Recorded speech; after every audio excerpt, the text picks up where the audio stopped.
Organic talaga, oh. Ano yun eh, yung vermis na binili ko sa Daily na 450 yung per kilo. Binili ata ako ng 4 na kilo ba yung binili ko nilagay dyan. Pero kukayin ko yan parang pansit. Ang dami. Dami ko na pang nabigyan.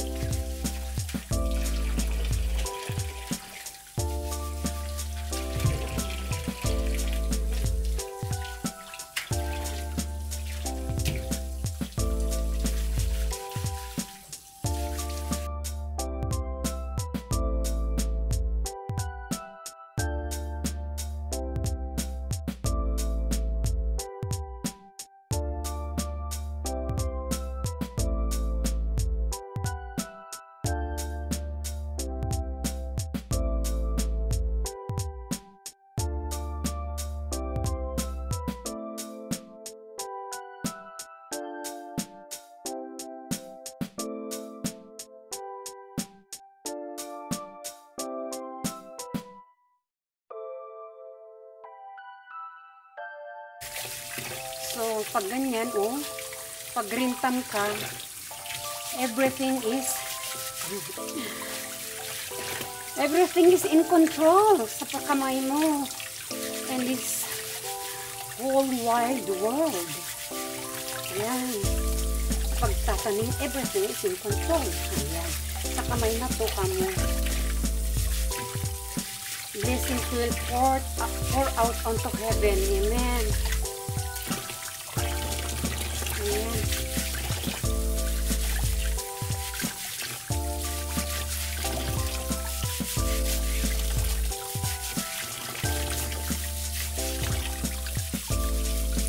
Tamis na ito. Ang sarap nito. As in. Ito ang breakfast natin bukas. Yung i-boil pa siya lang siya. Yung mga ano sa uling-uling. Ganyan. Ang sarap itong yan. Iluto sa kwan. Sa uling ngay ipan. I-roast sa uling.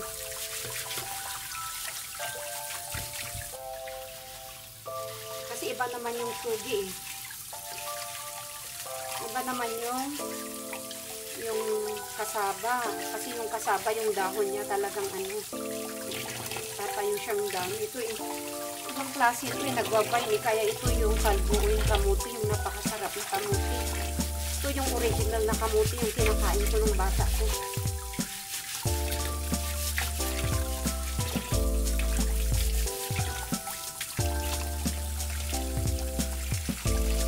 Ito yung ano, yung nakuha dyan, oh. Ang dami pang hindi ko kinuha, oo. So, ayan, oh. Kalbuoy. Iluluto po. Kainin natin. Ayan. Ito yung original na kamuti. Diba? Sa pagkamay mo, i-green thumb ka, ano, talagang sa pagkain pa lang, everything is in control. In this worldwide, in this whole wide world, yeah, mahawak ang ano, ang lupain ng mundong ito, taniman, para may makain. Ayan oh, imagine sa loob ng building, nakapagbunga ng ganito oh, how much more sa open soil.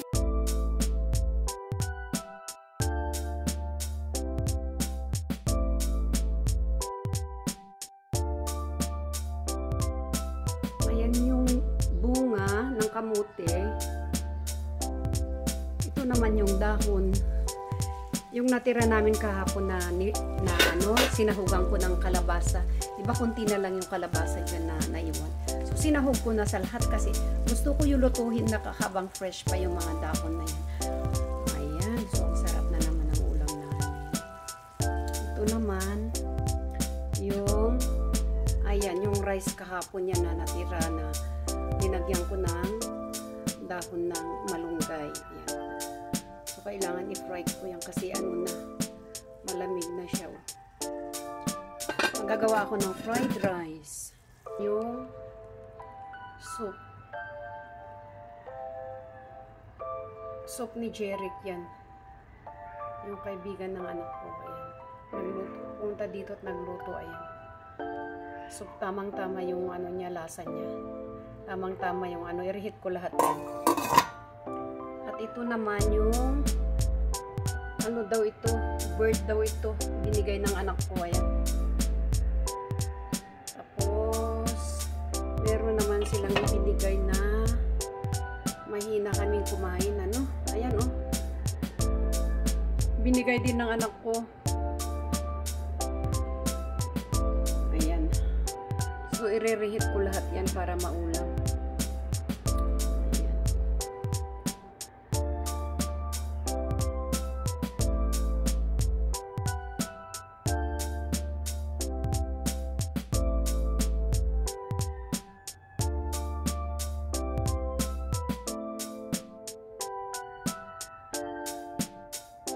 Ginalaw ng pusa yun, oh. Para malapit nang mahulog, oh. Ginalaw ng pusa yung isang container doon, oh. Ayan.